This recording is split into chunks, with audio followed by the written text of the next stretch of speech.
Yeah, I don't know if you guys have heard of this trend, but Gen Z is really into bed rotting right now. Have you heard of it? I can't. Bed rotting? It's about what it sounds like. Yeah. You're rotting in your bed. That's their new hobby. Gen Z bed rotting refers to a trend where young adults choose to spend extended periods of time in bed, often for self-care and relaxation. It's the worst thing for you. Self-care is one of the worst trends that's ever happened to modern day society. We have a 20 real quick from Short Bus Bully. You can't convince me that these deadly trends aren't the result of the same societal rot that has celebrities talking about your daughter's future abortion. Yeah.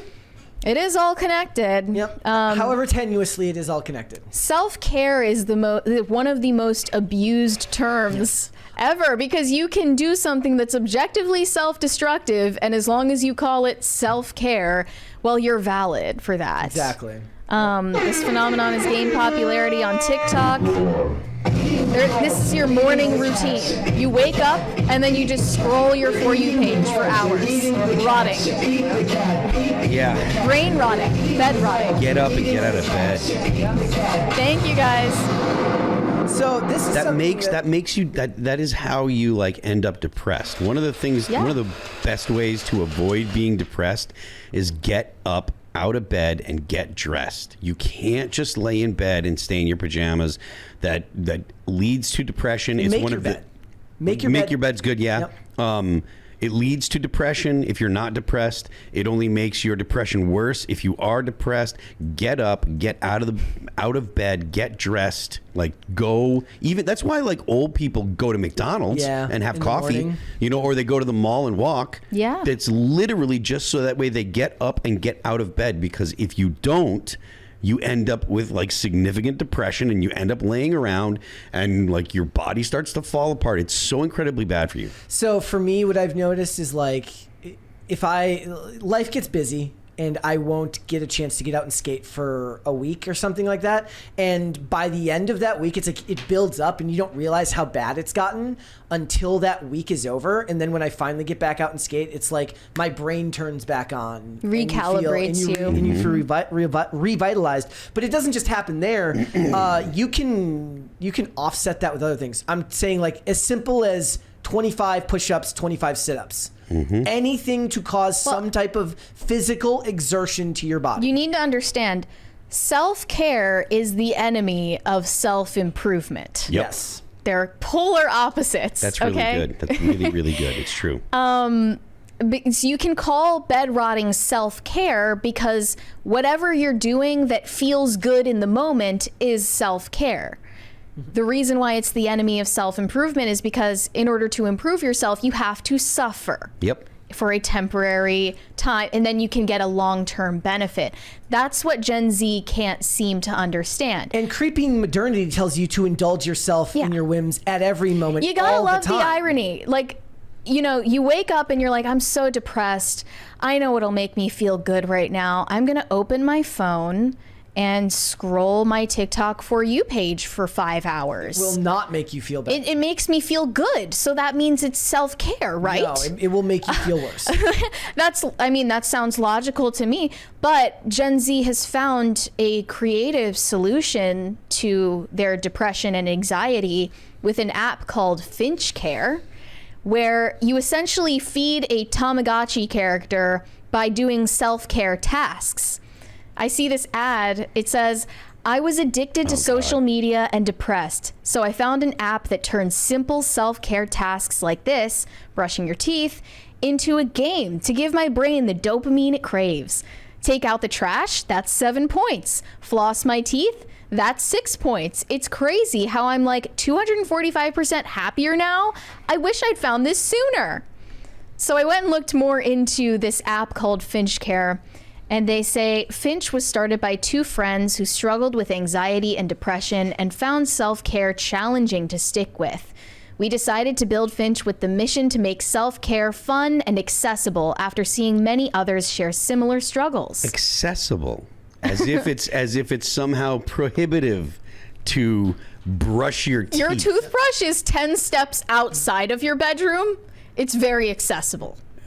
So disgusting. But people have such learned helplessness now that they need to download an app on their phone to motivate them to do something as basic as brushing your teeth. I think this is completely my own interpretation. I think drugs and prescription drugs play a huge role For in Gen this. Z? For prescription drugs. I'm talking antidepressants, Yeah. anti-anxiety medications, which kill your motivation to We have do a anything. 20 from Anti-Productive Man.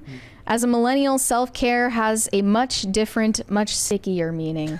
Yeah. Yikes. Gross.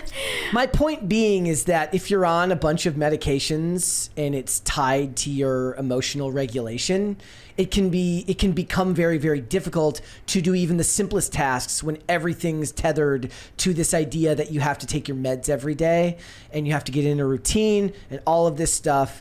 And what I learned when I got sober was like all the things that seemed very, very onerous and difficult to do that everybody else just seemed to do, your body's natural ability to rebound and energy picks up. Like I say now, like I get up on a Saturday, I'm like, oh, I can't wait to just have a lazy sit. And that lasts for about 6 seconds, and then I need to go do something. I cannot just sit around. Thank you. Fourth crisis party. Thank you, guys. Crisis parties are self-care. They are. Crisis parties are self-care for us. Well, the dancing part helps. Eating the cat, eat the cat, eat the cat, eating the dog, eating the cat, eat the cat. I think we really underestimate how much the COVID lockdown period collectively broke Gen Z's brain. Because I remember when I downloaded TikTok during lockdowns, I would see videos from people my age saying, I brushed my teeth for the first time this month. Give me some positivity in the comments. And people would really comment like, I'm so happy for you. Don't feel any pressure to brush your teeth tomorrow. Just be happy about this win. It's disgusting. It's disgusting. They should be shamed. We need to bring shame back. I can't believe that.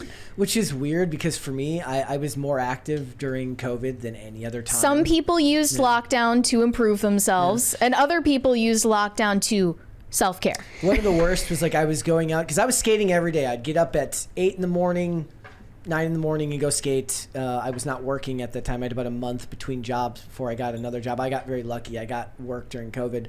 And I'm like going past like the local park and the basketball hoops are like boarded, like the basketball hoops are boarded over so you can't actually shoot hoops. I'm like, so just imagine all these people who want to get out, get some physical activity and the government's like, nah, no, not on my watch. Yeah. I saw one post about this. Sometimes you have to be a bit mentally ill to get mentally well. No. So if thinking Naruto would be proud of you for brushing your teeth is what gets you to brush your teeth, well, grab that toothbrush. This is actual just schizophrenia at this point. Yeah. Like you need a fictional character on your phone to convince you to brush your teeth. Yeah. Like you need an app to micromanage you and basically parent you as an adult. And self-care is really just a word for overindulgence now anyways. Exactly, yes. Did you remember this one from Ryan Long? If men did self-care like women. Yesterday, I was gonna go to the gym, but then I realized I need to take care of myself. So I went home, lit some candles, took a bath, and ate a whole bar of fudge. Self-care. Self-care vibes. Yesterday, I was gonna go to work, but honestly just stayed home. Also took a bath, drank like 3 or 4 bottles of boxed wine, just really got tuned up. Doing something for me, you know? Self-care, bro. Hey guys, what's up? It's Nima. You haven't seen me on here in about 4 or 5 years. I took a hiatus for self-care. Thank you, both of you, for watching. Self-care. Were you supposed to be at work right now? Yeah, but I took a mental health day. Are you serious? Yeah. I'm currently on a mental health day. No. Yes. Self-care, dude. Self-care. Are you thinking what I'm thinking? Retail therapy. Oh my God. Okay. That's the point, right? Right. That's self-care. Any hobby that's overindulgent and is bad for you physically or bad for your pocketbook, it's self-care. Yeah, the self-indulgence of your every whim is a prime characteristic of Gen Z. And I notice this lack of self-discipline is going to severely handicap this generation. The lack of self-discipline is going to lead to the downfall of multiple major industries, I think, because at this point I'm seeing posts from Gen Z college students saying they're incapable of writing an essay without ChatGPT. Yeah. Yes, that doesn't. This girl on that's not a TikTok, surprise at all. she said when even using ChatGPT feels like too much work at this point. Yeah. Like, you're too lazy to even put a prompt into an AI to write your essay for you. I think that's part of, I think that the brain has been hijacked by technology and the ease in which technology works, that writing used to be a more like involved process with your brain. And now so much, remember we talked that Gen Z is also, they don't know how computers work anymore either. Yeah, because they're living on their phones and they don't actually know how computers work. They've never actually installed a program on a computer. They only really know how apps work. That's literally me, because when I started using the internet, it was already after the point where everything became more user friendly, and millennials, on the other hand, had to figure everything out for themselves and learn how to like code so that they could design their MySpace page. Like, I was not part of that generation. So, I would never even enjoy knowing that I turned in fake work from an AI. Yeah. Like, I wouldn't be able to live with myself if I turned in an essay written by a robot, because I feel proud of writing something that actually came from my own original thought. I think part of it is also discipline that requires you to make it about something that actually matters to you. So I am one of those people where when I have to write something that's required of me, it's basically the end of the world and it takes forever. But I wrote like an enormous... Yeah, I was like, I hope that was cathartic for you. It was. I wrote this enormous, like, multi-paragraph review of a single episode of television and tried to tie it back in to Hollywood's creeping feminism. And I did that at 3 a.m. and it took like 45 minutes when you count in all the spelling mistakes that had to be fixed or typographical errors.